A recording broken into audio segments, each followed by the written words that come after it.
ఈరోజు మనం చెప్పుకునే కథ సుబ్బారావు రైలు ప్రయాణం. ధర్మయ్య ఒక రైతు. అతని కొడుకు సుబ్బారావు చదువు పూర్తి చేసుకుని ఉద్యోగ ప్రయత్నాలు ప్రారంభించాడు. ఇంటి దగ్గరే ఉంటుండటంతో ఉద్యోగం వచ్చేవరకు వ్యవసాయంలో తనకు సాయపడమని కొడుకును అడిగాడు ధర్మయ్య. మట్టిలో ఉంటూ పనిచేయడమంటే నాకు చిరాగ్గా ఉంటుంది.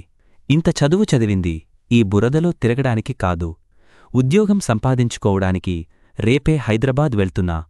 ఖర్చుల కోసం డబ్బును సర్దుబాటు చెయ్యండి అని అన్నాడు సుబ్బారావు.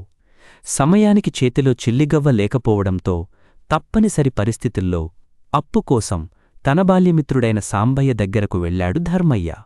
రుణం కోసం వచ్చావంటే ఇంకొంత పొలం కొంటున్నావా ఏంటి అడిగాడు సాంబయ్య. ఉన్న పొలమే అమ్ముకోవాలనుకుంటున్నాను అంటూ తన గోడును చెప్పుకున్నాడు ధర్మయ్య.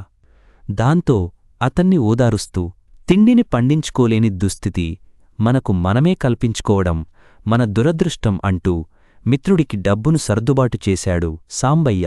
సాయం చేసినందుకు కృతజ్ఞతలు తెలిపాడు ధర్మయ్య.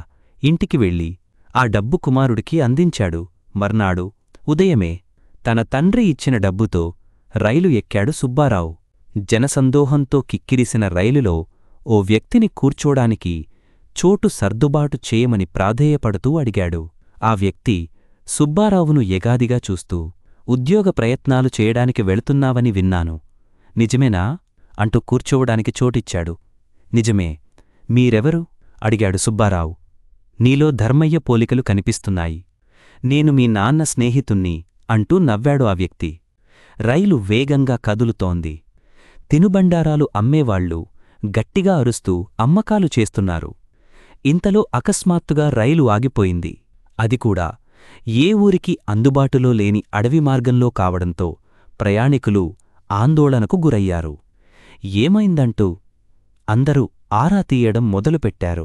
ఇంజన్లో రిపేరు వచ్చిందని, ఇంకొక రైలింజను వచ్చేవరకు ఈ బండి కదలదు అంటూ సమోసాలు అమ్మే ఓ వ్యక్తి చెప్పాడు. అందరూ ఒక్కసారిగా నిరాశ వ్యక్తం చేశారు.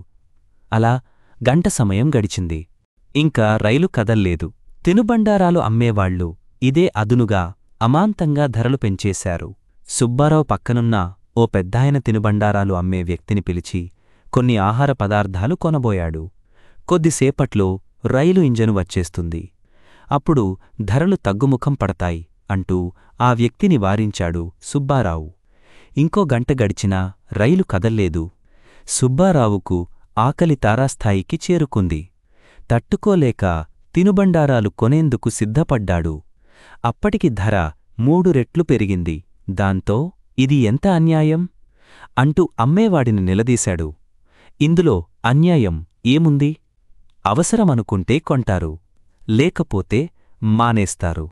మిమ్మల్ని ఖచ్చితంగా కొనమని నేను బలవంతం పెట్టలేదుగా అని సమాధానమిచ్చాడు అమ్మే వ్యక్తి.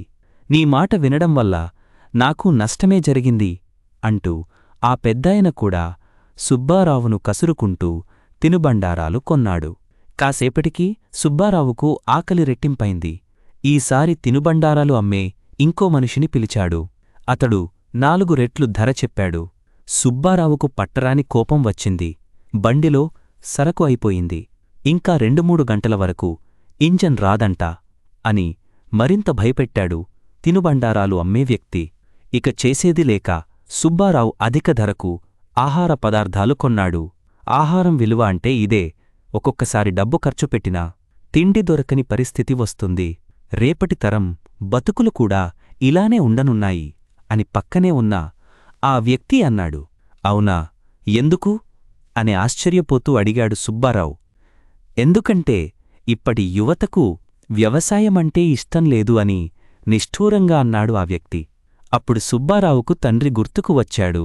వెంటనే తిరుగు ప్రయాణానికి సిద్ధమయ్యాడు. తర్వాత స్టేషన్లో రైలు దిగి ఇంటికి చేరుకున్నాడు. కొడుకు నిర్ణయానికి ధర్మయ్య చాలా సంతోషించాడు. 10 రోజులు గడిచాక ధర్మయ్య తన అప్పును తీర్చేందుకు సాంబయ్య దగ్గరకు వెళ్లాడు. అప్పుడు యాదృచ్ఛికంగా సుబ్బారావు నా పక్కన కూర్చోవటం, కనువిప్పు కలిగే సంఘటన ఎదురవ్వటం, దాంతో అతడు తన మనసు మార్చుకోవటం చకచకా సాగిపోయాయి అని నవ్వుకుంటూ చెప్పాడు సాంబయ్య.